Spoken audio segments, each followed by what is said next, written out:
Ibadah Raya GBI Minggu 18 Juni 2023, firman Tuhan akan disampaikan oleh Pastor Sandy Sujat. Ibadah ini akan disertai dengan ibadah anak.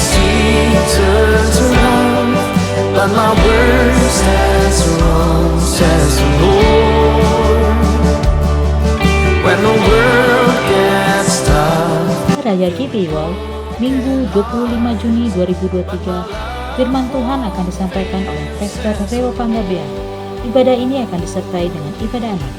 Sing your love is powerful.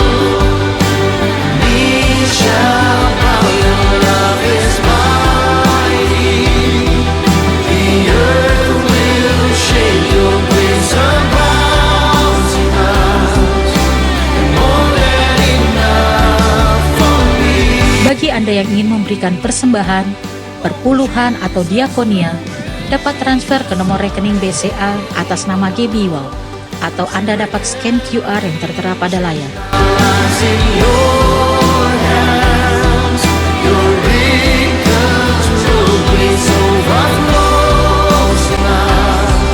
Mari sama-sama kita ucapkan Mazmur 91. Dalam lindungan Allah, orang yang duduk dalam lindungan yang maha tinggi dan bermalam dalam naungan yang maha kuasa akan berkata kepada Tuhan, tempat perlindunganku dan kubu pertahananku, Allahku yang kupercayai. Sungguh, dialah yang akan melepaskan engkau dari jerat penangkap burung, dari penyakit sampar yang busuk.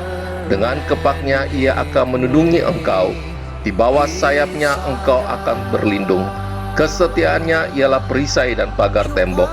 Engkau tak usah takut terhadap kedahsyatan malam, terhadap panah yang terbang di waktu siang, terhadap penyakit sampar yang berjalan di dalam gelap, terhadap penyakit menular yang mengamuk di waktu petang. Walau 1.000 orang rebah di sisimu dan 10.000 di sebelah kananmu, tetapi itu tidak akan menimpamu. Engkau hanya menontonnya dengan matamu sendiri dan melihat pembalasan terhadap orang-orang fasik. Sebab Tuhan ialah tempat perlindunganmu, yang maha tinggi telah kau buat tempat perteduhanmu. Malapetaka tidak akan menimpa kamu, dan tulah tidak akan mendekat kepada kemahmu. Sebab malaikat-malaikatnya akan diperintahkannya kepadamu untuk menjaga engkau di segala jalanmu. Mereka akan menata engkau di atas tangannya, supaya kakimu jangan terantuk kepada batu. Singa dan ular tedung akan kau langkahi. Engkau akan menginjak anak singa dan ular naga. Sungguh hatinya melekat kepadaku, maka aku akan meluputkannya. Aku akan membentenginya, sebab ia mengenal namaku. Bila ia berseru kepadaku, aku akan menjawab. Aku akan menyertai dia dalam kesesakan. Aku akan meluputkannya dan memuliakannya. Dengan panjang umur akan kukenyangkan dia, dan akan kuperlihatkan kepadamu keselamatan daripadaku. Amin.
Dalam Kristus ku berikan kemuliaan atas kemenanganku.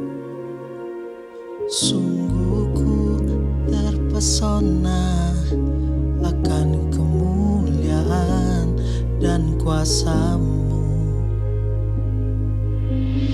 Oh, tak dapat dapat ku mengukurnya, namun semuanya tak dapat menyamai anugerahmu yang ku terima dalam Kristus. Ku percaya ada kemuliaan di balik salibmu, karena ku nyatakan kemenangan darimu. Kekuatanku, harapanku hanya Yesus.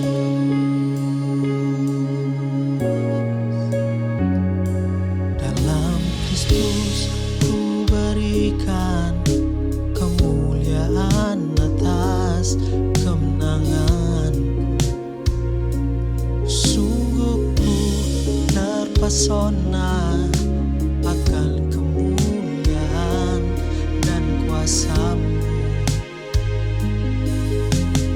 Oh, tak dapat ku mengukurnya, namun semuanya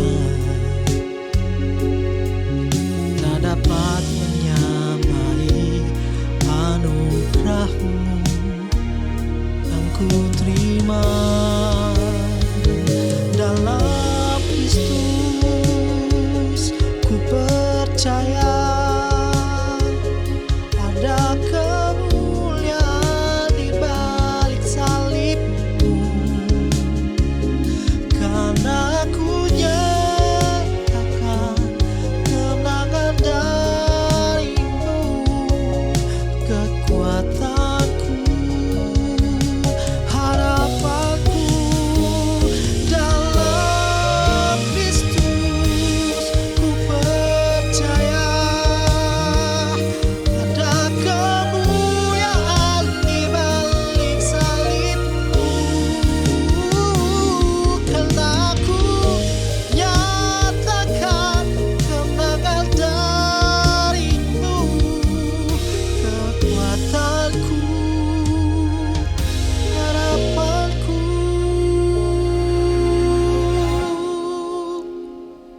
dalam Kristus.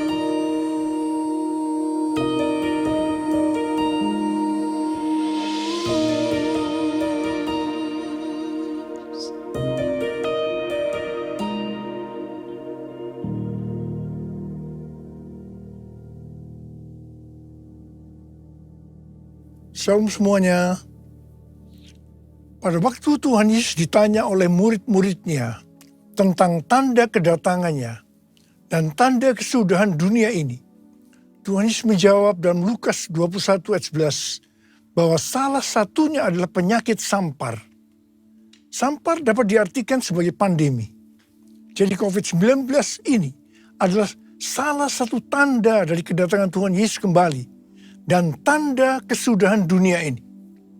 Selain itu, Tuhan Yesus menjawab dari Matius 24 ayat 14 yang berkata, dan Injil kerajaan ini akan diberitakan di seluruh dunia menjadi kesaksian bagi semua bangsa. Sesudah itu barulah tiba kesudahannya. Tuhan Yesus pasti datang kembali. Yang percaya katakan amin.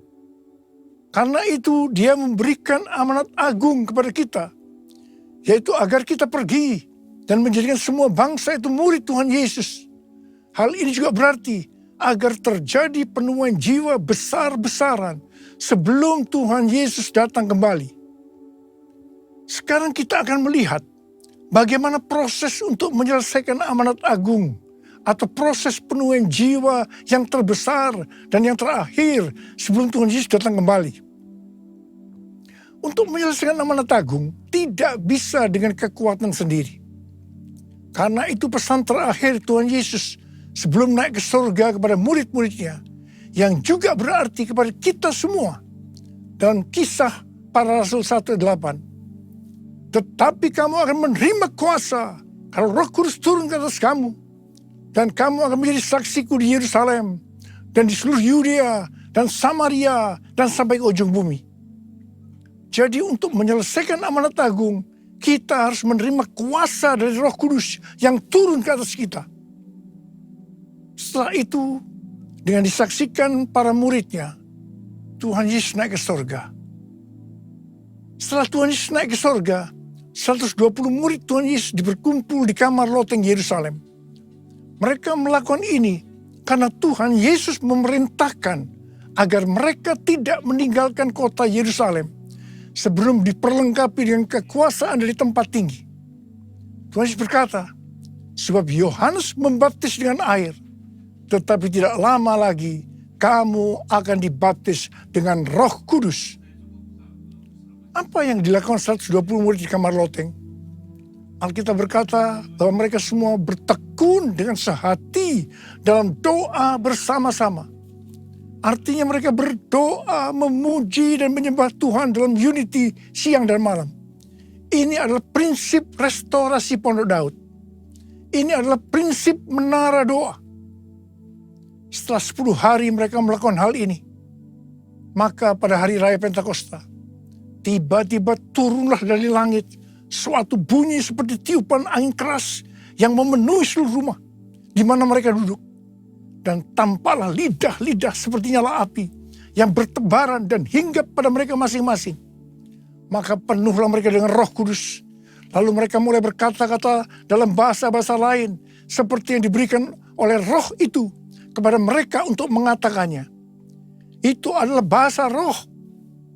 Jadi tanda awal orang yang dibaptis dengan Roh Kudus adalah mereka akan berbahasa Roh. Apa yang terjadi setelah murid-murid Tuhan Yesus dipenuhi dengan Roh Kudus? Hal yang pertama, Petrus berkhotbah sekitar 5 menit. Dan kira-kira 3.000 orang bertobat dan dibaptis. Wow! Petrus berkhotbah dengan kuasa Roh Kudus. Pada zaman itu, populasi penduduk dunia sekitar 255 juta orang. Sekarang penduduk dunia sekitar 8 miliar. Jadi 3.000 orang yang bertobat dan dibaptis pada waktu itu setara dengan sekitar 94.000 orang pada saat ini. Saya percaya hal ini juga bisa terjadi pada saat ini. Yang percaya katakan amin. Hal yang kedua, setelah murid-murid Tuhan Yesus dipenuhi dengan Roh Kudus, mereka dipakai untuk menyatakan tanda-tanda dan mujizat. Sehingga banyak orang yang bertobat. Petrus dan Yohanes menyembuhkan orang lumpuh sejak lahir. Bayangan Petrus bisa menyembuhkan orang sakit. Sapu tangan atau kain yang pernah dipakai Paulus, jika diletakkan pada orang sakit atau dirasuk setan, maka orang itu akan sembuh. Dalam Markus 16 ayat 15-18, Tuhan Yesus berkata bahwa kalau kita pergi untuk memberitakan Injil, maka tanda-tanda dan mujizat akan menyertai kita. Sejak tahun 2006 saya diperintahkan oleh Tuhan untuk mengadakan kebaktian kesembuhan ilahi. Selama 13 tahun saya sudah mengadakan 318 kali kebaktian kesembuhan ilahi. Setiap kali saya berkhotbah, pasti saya memberitakan Injil. Tanda-tanda dan mujizat terjadi. Saya diizinkan Tuhan untuk melihat dan mengalami mujizat seperti yang dilakukan oleh Tuhan Yesus 2000 tahun yang lalu. Hal yang ketiga, setelah murid-murid Tuhan Yesus dipenuhi dengan Roh Kudus, maka cara hidup mereka berubah. Sehingga banyak orang yang bertobat. Yang pertama, mereka bertekun dalam pengajaran rasul-rasul dan dalam persekutuan. Bagi kita, ini juga bisa diartikan mereka suka membaca Alkitab. Mazmur 119 ayat 105 berkata, firman-Mu itu pelita bagi kakiku dan terang bagi jalanku. Kalau kita suka membaca Alkitab, itu akan menuntun jalan hidup kita. Hidup benar sesuai dengan firman Tuhan. Kita akan menjadi orang yang berintegritas. Dan itu akan membuat orang lain bertobat. Yang kedua, perubahan cara hidup yang membuat banyak orang bertobat adalah mereka selalu berkumpul, memecahkan roti dan berdoa. Ini bisa diartikan mereka hidup dalam unity dan suka berdoa. Hari-hari ini saya melihat melalui menara doa bahwa ada doa, pujian, dan penyembahan dalam unity siang dan malam. Saya percaya kalau Tuhan sudah berikan kepada kita beban untuk berdoa seperti ini, maka ini merupakan tanda bahwa Pentakosta ketiga yang dahsyat akan turun dan akan terjadi penuaian jiwa yang terbesar dan yang terakhir sebelum Tuhan Yesus datang kembali. Yang ketiga, perubahan cara hidup jemaat yang membuat banyak orang bertobat, yaitu karena mereka suka memberi sehingga tidak ada yang berkekurangan. Dalam kondisi krisis ekonomi akibat pandemi dan juga perang, hari-hari ini justru Tuhan Yesus menghendaki agar kita suka memberi. Alkitab berkata, adalah lebih berbahagia memberi daripada menerima. Lukas 6 ayat 38 berkata, berilah dan kamu akan diberi. Suatu takaran yang baik, yang dipadatkan, yang digoncang, dan yang tumpah keluar akan dicurahkan ke dalam ribaanmu. Sebab ukuran yang kamu pakai untuk mengukur akan diukurkan kepadamu. Yang keempat, perubahan cara hidup jemaat yang membuat banyak orang bertobat, yaitu mereka selalu bergembira dengan tulus hati sambil memuji Allah. Hidup dengan tulus hati artinya hidup sebagai orang yang berintegritas. Jadi perubahan-perubahan yang terjadi dalam cara hidup jemaat yang membuat banyak orang bertobat adalah mereka suka membaca Alkitab. Mereka suka berdoa. Mereka hidup dalam unity. Mereka suka memberi. Mereka suka memuji Allah dan bergembira. Tulus hati atau hidup berintegritas. Dikatakan bahwa mereka disukai semua orang.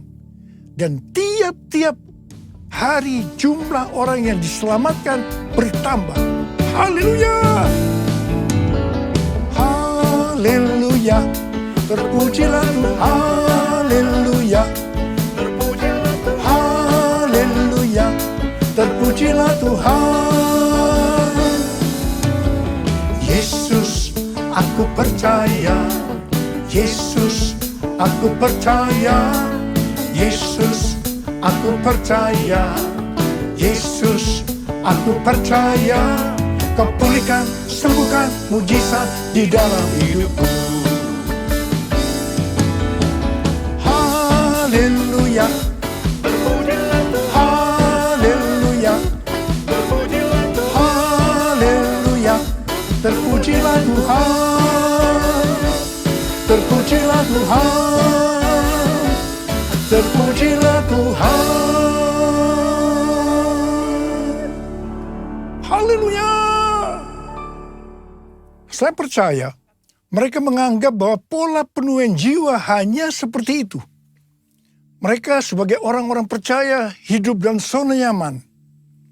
Mereka biasa berkumpul dalam unity sambil membaca Alkitab, berdoa, dan memuji Tuhan dengan sukacita. Tidak ada yang berkekurangan. Wow, siapa yang tidak mau menjadi orang Kristen?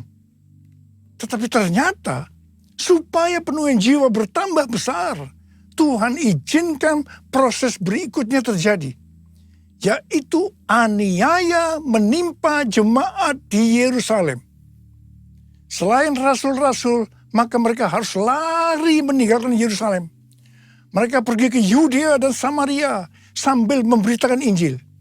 Jadi kalau tadinya penuaian jiwa hanya terjadi di Yerusalem saja, sekarang mereka menyebar ke seluruh Yudea dan Samaria. Dan pola penuaian jiwa yang seperti ini masih terjadi sampai hari ini. Catatan sejarah gereja selama berabad-abad menunjukkan bahwa semakin gereja ditekan, justru Injil semakin menyebar dan diberitakan kemana-mana. Karena itu Tuhan izinkan hari-hari ini penderitaan, aniaya itu terjadi di antara orang-orang percaya. Supaya terjadi penuaian jiwa yang lebih besar. Saya percaya melalui masa pandemi COVID-19 yang membuat kita tidak nyaman. Banyak mengalami tekanan, ada yang mengalami sakit, bahkan ada yang meninggal. Tapi justru ini akan mempersiapkan penuaian jiwa yang terbesar dan yang terakhir dalam era Pentakosta ketiga ini sebelum Tuhan Yesus datang kembali. Melalui semua ini, mari kita katakan bersama-sama, Tuhan Yesus, Engkau baik, Engkau sungguh baik dan sangat baik. Mari taruh tangan kanan kita di dada kita. Kepada saya. Yesus, Engkau baik, sungguh baik, sangat baik. Yesus, Engkau baik, sungguh baik, sangat baik. Kasih-Mu tak berkesudahan. Kasih-Mu kekal selamanya.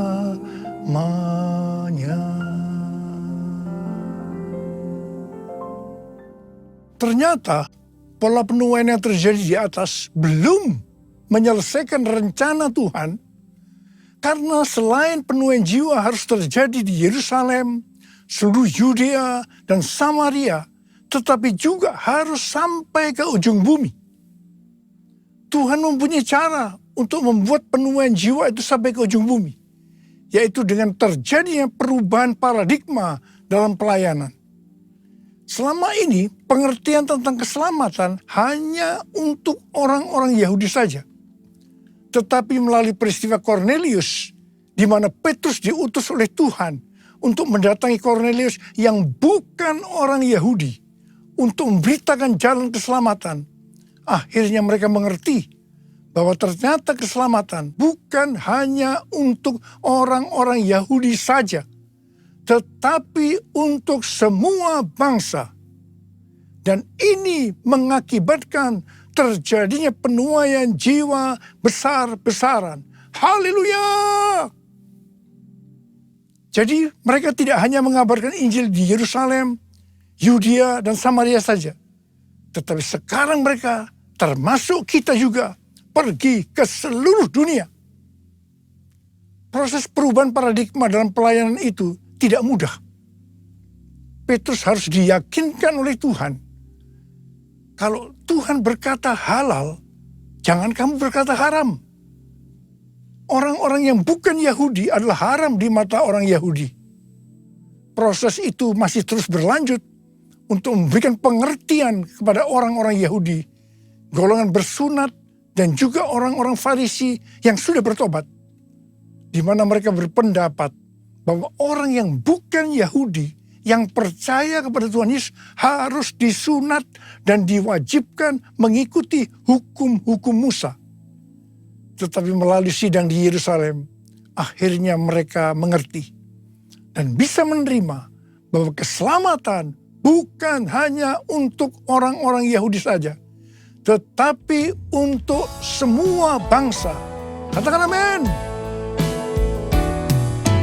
Layaklah segala bangsa sujud kepadamu,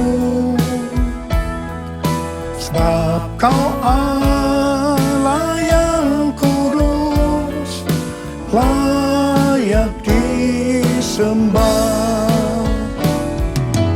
Layaklah segala bangsa sujud kepadamu, sebab Kau Allah yang kudus, layak disembah, layak disembah, layak disembah.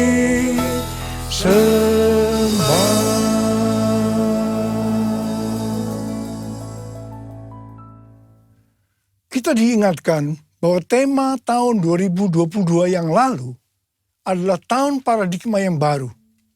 Di sini Tuhan mengingatkan bahwa untuk menyelesaikan amanat agung, kita akan dituntun oleh Roh Kudus untuk menggunakan paradigma yang baru atau cara-cara yang baru.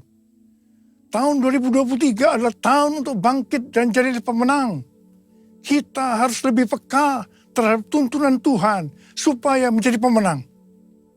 Pada awal pelayanan saya termasuk salah seorang yang dipakai oleh Tuhan untuk melakukan paradigma yang baru dalam pelayanan untuk menyelesaikan amanat agung. Sebagai contoh, dalam hal membuka gereja baru. Dalam hal cara ibadah dengan doa, pujian, dan penyembahan. Dalam hal tempat ibadah yang dilakukan bukan di gedung gereja dan lain-lainnya. Semua itu selalu diawali dengan pro dan kontra. Sama dengan yang terjadi pada waktu zaman kisah para rasul tadi. Pada tahun 2009, Tuhan berbicara kepada saya bahwa Tuhan akan mencurahkan Roh Kudus sehingga akan terjadi pencurahan Roh Kudus yang dahsyat. Pada saat Roh Kudus dicurahkan, akan terjadi peristiwa seperti yang terdapat dalam Yoel 2 ayat 28 sampai dengan 32. Di sini disebutkan bahwa pada saat Roh Kudus dicurahkan, akan ada 3 tanda yang terjadi. Tanda pertama, sesuai dengan Yoel 2 ayat 28 dan 29, bahwa anak-anak, pemuda, dan orang tua akan dipakai oleh Tuhan secara luar biasa. Amin. Tanda yang kedua, sesuai dengan Yoel 2 ayat 30, maka akan terjadi mujizat yang luar biasa. Tanda ketiga, sesuai dengan Yoel 2 ayat 31, maka akan terjadi goncangan-goncangan yang dahsyat. Dengan adanya 3 tanda ini, maka Yoel 2 ayat 32 akan digenapi. Akan banyak orang yang berseru kepada nama Tuhan. Dan mereka yang berseru kepada nama Tuhan akan diselamatkan. Ini berarti akan terjadi penuaian jiwa yang besar. Roh Kudus, Kau hadir di sini. Roh Kudus, ku mengasihimu. Kau lembut, Kau manis, Kaulah penghiburku, penolongku, diutus Bapakku. Ku buka hati untuk Roh-Mu Tuhan. Ku buka hati menyembah-Mu Yesus. Jamahlah kami, penuhi kami dengan kuasa Allah Maha Tinggi. Dengan kuasa Allah Maha Tinggi. Dengan kuasa Allah Maha Tinggi. Sejak tahun 2009, hampir di setiap khotbah, saya selalu mengingatkan tentang goncangan-goncangan ini. Dan ini terjadi hampir sekitar 10 tahun. Siapa mengira bahwa yang disebut dengan goncangan ini adalah pandemi COVID-19 di mana di Indonesia dimulai pada tanggal 2 Maret 2020. Kita melihat selama ini bahwa dengan adanya pandemi COVID-19 ini telah terjadi perubahan paradigma dalam pelayanan. Pelayanan secara online terbukti merupakan alat untuk mempercepat penyelesaian amanat agung, yaitu dengan semakin cepat dan banyaknya orang yang mendengar dan mengenal Injil Kerajaan Allah. Pada tanggal 8 Februari 2023, dimulainya kebangunan rohani di Asbury University, Kentucky. Yang mereka lakukan adalah berdoa, memuji, dan menyembah Tuhan dalam unity siang dan malam. Ini adalah prinsip restorasi Pondok Daud. Ini adalah prinsip menara doa.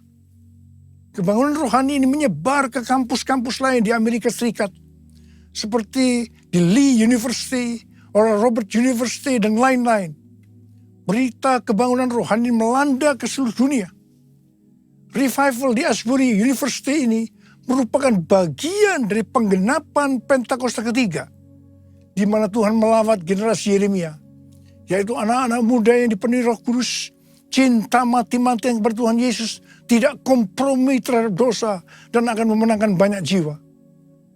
Melalui revival di atas ini, Tuhan menunjukkan bahwa pola penuhin jiwa ke depan ini, saya percaya sampai dengan Tuhan Yesus datang kembali, adalah melalui menara doa. Doa, pujian, dan penyembahan bersama-sama dalam unity siang dan malam. Pelayanan seperti ini di kampus-kampus sudah berakhir. Tetapi Tuhan sedang memunculkan di Amerika Serikat yang disebut dengan Third Pentecost Azusa Street Prayer Tower. Di mana pada tanggal 14 dan 15 April sudah diresmikan, sudah didedikasikan. Azusa Prayer Tower adalah tempat untuk berdoa bagi kebangunan rohani global Pentakosta ketiga. Pelayanan dan pelatihan di dalam pusat kota Los Angeles, California. Lokasinya adalah 156 kaki, sekitar 46,6 meter dari Azusa Street Revival yang dipimpin oleh William Seymour tahun 1906. Azusa Prayer Tower ini adalah penggenapan nubuatan dari Cindy Jacob bahwa gerakan Pentakosta ketiga ini dimulai dari timur ke barat. Dan barat ini adalah Amerika Serikat. Dari Amerika Serikat akan menyebar ke seluruh dunia dan kembali ke Yerusalem. Banyak hamba Tuhan mendapatkan bahwa kita harus memperhatikan dengan seksama untuk 10 tahun ke depan. Yaitu sampai dengan tahun 2033. Tahun 2033 adalah peringatan penginjilan yang ke-2000 tahun. Peringatan kematian, kebangkitan, dan kenaikan Tuhan Yesus ke sorga yang ke-2000 tahun. Juga peringatan pencurahan Roh Kudus yang berarti peringatan hari ulang tahun gereja yang ke-2000 tahun. Visi yang didapatkan oleh Empower 21 adalah pada hari Pentakosta 2033, setiap orang akan mendapatkan kesempatan untuk berjumpa secara otentik dengan Tuhan Yesus melalui kuasa dan kehadiran Roh Kudus. Rick Warren dari Southern Baptist Church mendapatkan bahwa tahun 2033 adalah goal untuk menyelesaikan amanat agung. Untuk menyelesaikan amanat agung tidak bisa dengan kekuatan sendiri, tetapi harus dengan kuasa Roh Kudus. Karena itu kita harus dipenuhi Roh Kudus. Ada berapa banyak di antara saudara yang merindukan, Tuhan, saya mau dipakai oleh Tuhan untuk menyelesaikan amanat agung. Mari angkat tangan saudara. Katakan bersama saya, penuhiku, penuhiku dengan hadirat-Mu. Urapiku, urapiku dengan minyak kudus-Mu. Katakan sekali lagi. Penuhiku, penuhiku dengan hadirat-Mu. Urapiku, urapiku dengan minyak kudus-Mu. Uriala masyara barakana marabarakana marabala. Uriala la la la bala bala bala bala bala bala bala bala. Uriala la la la bala bala bala bala. Penuhi kami dengan Roh-Mu Tuhan. Penuhi kami, urapi kami Tuhan. Urapi kami, berikan kami kuasa Roh Kudus untuk menyelesaikan amanat agung Tuhan Yesus. Uriala bala bala bala bala bala bala bala bala. Terima.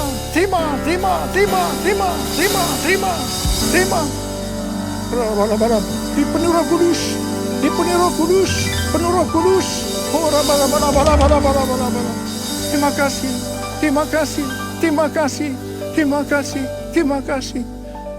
Terima kasih Abba. Dalam nama Yesus. Amin.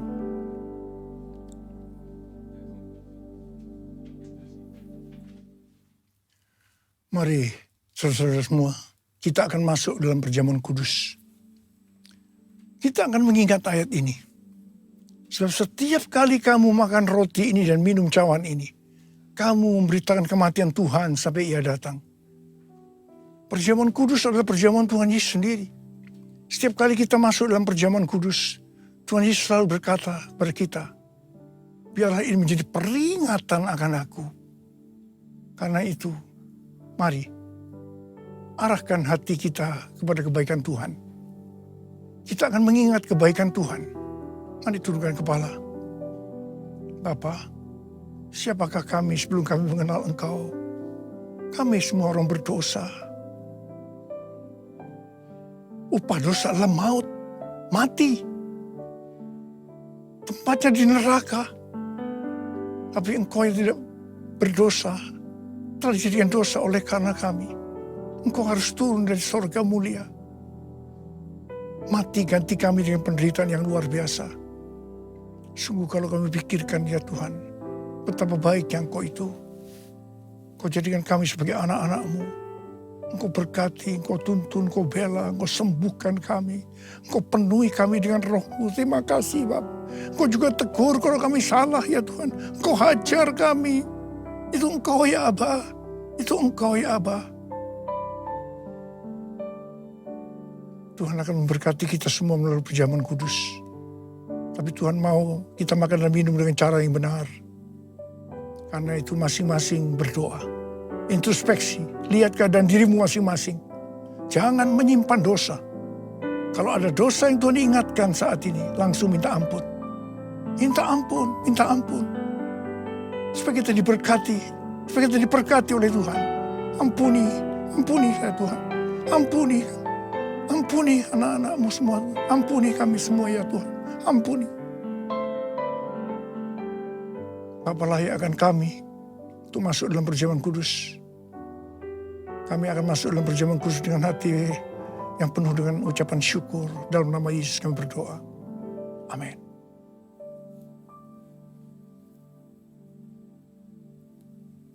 Sekarang mari angkat roti di tangan kanan kita tinggi-tinggi. Sebab apa yang telah kuteruskan kepadamu telah aku terima dari Tuhan. Yaitu bahwa Tuhan Yesus pada malam waktu ia diserahkan mengambil roti. Dan sesudah itu yang mengucap syukur atasnya. Dia memecah-mecahkannya dan berkata, inilah tubuhku yang diserahkan bagi kamu. Perbuatlah ini menjadi peringatan akan aku. Saudara dikasih Tuhan.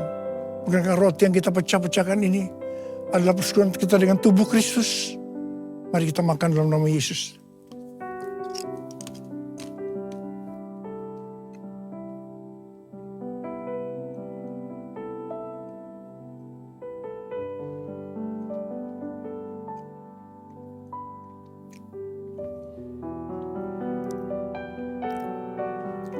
Angkat cawan di tangan kanan kita tinggi-tinggi.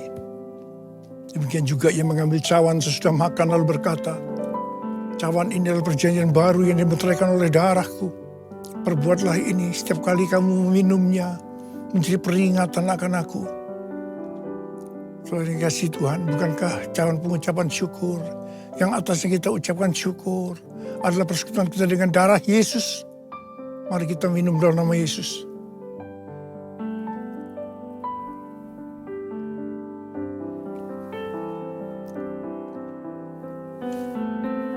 Mari kita angkat tangan kita, ucapkan syukur. Dan terima kasih kepada Tuhan dengan suara, jangan diam. Tuhan terima kasih ya Tuhan. Tuhan terima kasih ya Tuhan. Terima kasih ya Tuhan, terima kasih. Terima kasih ya Tuhan, terima kasih. Terima kasih ya Tuhan. Terima kasih ya Tuhan. Apa? Uralaba sikaralaba. Ada yang sakit? Angkat tangan saudara. Tuhan, Kau melihat tangan-tangan yang terangkat. Mereka sedang sakit.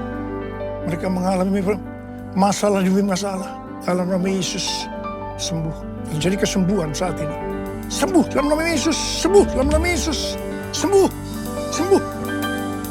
Oh Tuhan, terima kasih. Terima kasih. Terima kasih ya Tuhan. Terima kasih. Terima kasih ya Tuhan. Terima kasih. Terima kasih Yesusku, terima kasih Yesusku. Puji syukur hanya bagi Tuhanku.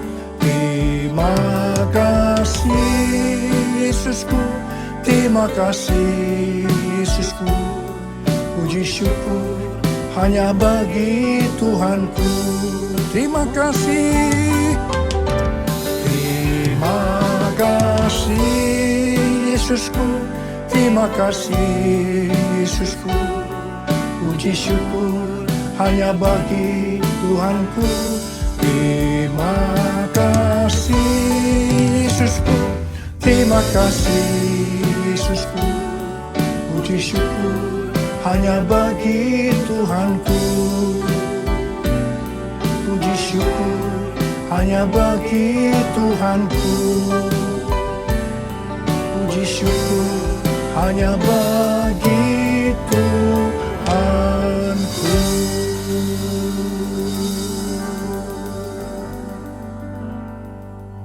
Terimalah berkat Tuhan. Kasih karunia berlimpah-limpah daripada Allah Bapa dalam Anaknya yang tunggal Yesus Kristus. Persekutuan yang manis dengan Roh Kudus menyertai saudara sekalian mulai hari ini. Sampai Tuhan Yesus datang menjemput kita di awan-awan dan bahkan sampai selama-lamanya.